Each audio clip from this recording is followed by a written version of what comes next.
All right, guys. I think it's time for a little discussion about AI. And this I've kind of been thinking about doing a video like this for a while, but I recently found out one of my top favorite heavy metal bands of all time, Gravedigger, is releasing their next album, Bone Collector, and it's got AI album art, which I find really strange for Gravedigger to do of all bands because they've always kind of been like this true metal type of band. Um, they've always kind of stuck to their roots and stuff like that. Then they go and do AI, on their album cover. Hopefully their music ain't AI, which I would like to think that it's not going to be, but I don't know, man. I'll be honest. The album cover for Bone Collector isn't really ugly in itself. Like, I don't think it looks bad. It actually kind of looks like a pretty standard Gravedigger album cover. But just the fact knowing that nobody actually made it is what kind of makes it cheap to me. When I look at something somebody made, I'm thinking there was a soul and a person behind that. It came from somebody's mind. When it's AI, it's like it's soulless. There's nothing behind it but a freaking computer. Like, that's not impressive to me. I mean, I guess it's impressive in the sense that we can make a computer do stuff like that, but it's not impressive in the sense that, well, it just cheapens it because you can have a program just draw something for you in an instant anytime you want. So it's like, well, why have a real artist anymore? Like a real skill, a real, like, it just cheapens art a lot to me. And I know there's some people out there that's all for this AI stuff. I'm not, because this is music, this is for humans. This is one of the few things and one of the biggest things humans have to express themselves is through art, through music, and, painting nice pictures and stuff like that. It's like now AI can make music too. I mean, you can just tell it what you want it to make, and it'll just make it for you. And actually, a pretty legitimate sounding song on top of that, with a nice production. But now we're going to have a time where you're never going to know if anything's real or not. Someone can generate AI artwork and say they did it. You'll never know. Someone can generate. I mean, I would trust Gravedigger wouldn't do this, but think about 20 years down the line. How would you know that a band like that really wrote their songs and really recorded them themselves? How would you know? And unless you know somebody on the inside and got proof, it's just kind of weird. I don't like this. I think technology has just kind of gone too far in general, and I think it really has screwed music up to a degree. Through the years, there's been advancements in like recording technology and all this stuff. You go as far back as the 60s, 70s, 80s, and 90s. You could tell recordings have gotten better, and it's served the music good in a lot of cases. But and I think it kind of peaked in the 90s and early 2000s. I think is when like the productions really sounded their best and their fullest. And then all of a sudden it just kind of took a dive, and everything started to sound thinner and smaller. And I don't know, like just more sterile. Like, and then, like, I don't care what anybody says about, a lot of people hate Lars, and Metallica over the whole Napster thing. And personally, I think Lars was right. I mean, I've seen people argue, well, it's better now, don't have to rely on the labels. You could do everything yourself and all this stuff. But yeah, you can. But let me ask you something. Okay, when I was in high school in the early 2000s, even though I didn't like a lot of the bands that were coming out at the time, I really wasn't into nu metal. I didn't really like Slipknot. I didn't really like Disturbed, and Godsmack was, for its time, was okay. I wouldn't listen to him now that much, but I don't know. I mean, one thing that I can say is that those bands defined that era. You know, like you can see, remember people wearing T-shirts of all those bands. Like it was like a culture thing. Um, and I'll admit it, a lot of those recordings sounded pretty dang good around that time. But nowadays, what do you see people wearing T-shirts of? You know what I'm saying? Like, I mean, what bands define today? Well, there hardly are any. I mean, there's not really any bands. It's all like just singer songwriter type things, or not even songwriter, just singers that have people write their songs for them. You know, it's just, and then there's hardly even any instruments in them. Like they're not even bands anymore.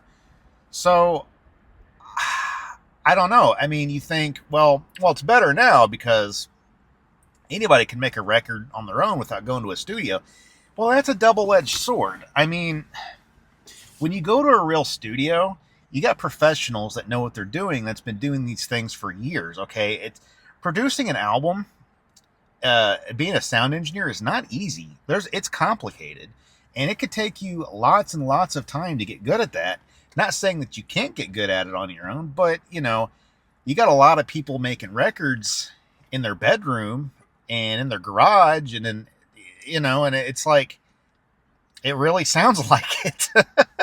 I mean, it's like they can get kind of close, but you know, close but no cigar type of deal, and I think we're having a lot of stuff just not sound as good. Like I think the past couple Gravedigger albums, even I think Chris Boltondahl started producing on his own, and they don't sound bad, but you know, go back to like Rheingold and like the Gravedigger; those sounded awesome, and they just don't. The past several Gravedigger albums just don't sound nearly as good, and that's just a product of this do-it-yourself thing. And everybody says, "Well, we don't need the record labels anymore." It's like that's a double-edged sword. Yes, I think record labels have been dirty and have ripped a lot of bands off, but at the same time, those record labels also pushed bands.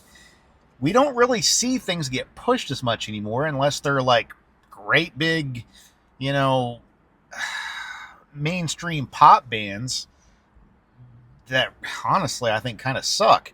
But because it's just we've really hit a brick wall with music for one. But I don't know, and it's just I don't see a lot of new things coming out and being pushed anymore. You've got a gazillion bands doing stuff on their own, and not one of them really pushing themselves out more further than another. You know what I mean? Like one's not exactly outshining another very much, unless it's just kind of an underground thing. Um, okay, so what would be like the last few bands that's really blown up? I remember when Ghost first came out. That was like one of the last ones that I really remember just blowing up huge. And I'll be honest, I've never really checked out a lot of Ghost, but from what I've heard, it's not really totally that exciting for me. But I don't know. I mean, it's okay. But that's like it, man. Like you'd see people wearing Ghost T-shirts a lot, and you know, I still see that. But what else is there? Like, I really don't know what else there is. But back in the early 2000s, there were like bands like popping up all the time, and of course the 90s, um, you know, it's just there was just bands all galore, you know, and nowadays everything just feels indie, you know, and it's like a bunch of people who barely have the money or even talent to record themselves.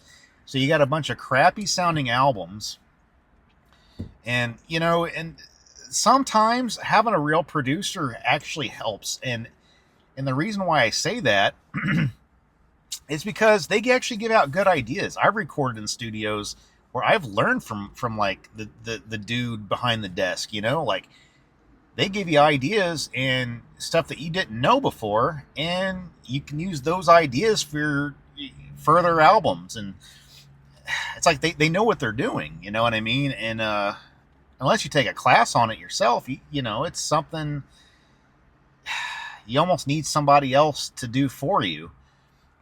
Um, so I don't know, and it just all kind of goes back to just everything just being like everything's just gotten cheapened, you know, like now you pretty much have to play shows to make your money and sell T-shirts, and now even you're getting ripped off with that now because everybody's trying to, you know, nobody wants to pay bands anything for one thing, and now you've got like these pay to play scams, and it's bands aren't respected.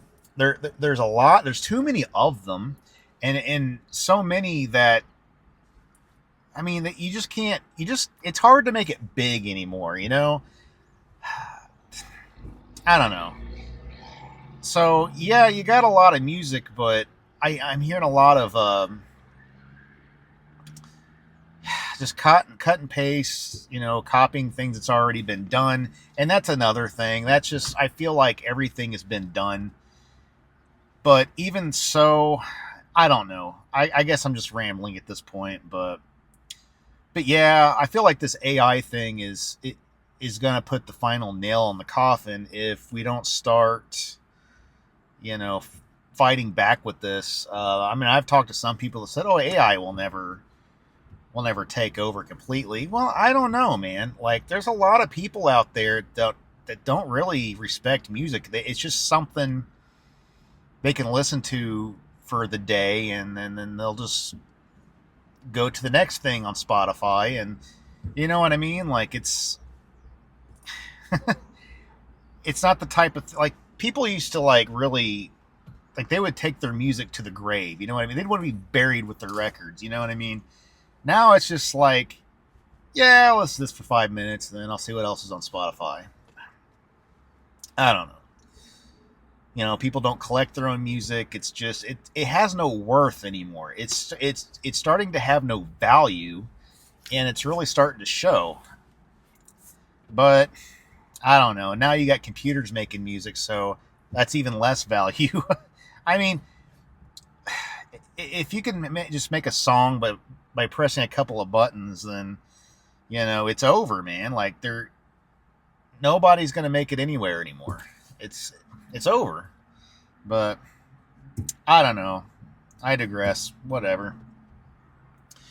Well, I just kind of thought I'd talk about this. It really kind of spawned with Gravedigger's album cover, but it kind of, I don't know, it kind of just spiraled into a tangent of other things that are, I think, kind of led to this point. But anyway, if you feel the way I feel, let me know.